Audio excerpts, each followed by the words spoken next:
ಉಡುಪಿ ನಗರ ಸಮೀಪದ ಅಂಬಾಗಿಲು ಬಳಿ ಇಂದು ಮೀನಿನ ಲಾರಿಯೊಂದು ಪಲ್ಟಿಯಾದ ಘಟನೆ ಸಂಭವಿಸಿದೆ.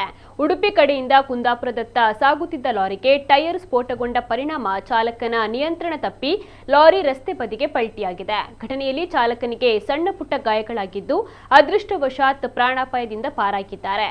ಅಪಘಾತದ ಮಾಹಿತಿ ತಿಳಿದ ಕೂಡಲೇ ಉಡುಪಿ ಸಂಚಾರ ಪೊಲೀಸ್ ಠಾಣೆಯ ಸಿಬ್ಬಂದಿ ಸ್ಥಳಕ್ಕೆ ಭೇಟಿ ನೀಡಿ ಪರಿಶೀಲನೆಯನ್ನ ನಡೆಸಿದರು. ಅಲ್ಲದೆ ವಾಹನ ಸಂಚಾರಕ್ಕೆ ಅಡಚಣೆ ಆಗದಂತೆ ಸುಗಮ ಸಂಚಾರ ವ್ಯವಸ್ಥೆಯನ್ನ ಕಲ್ಪಿಸಿ ಕ್ರಮವನ್ನ ಕೈಗೊಂಡರು.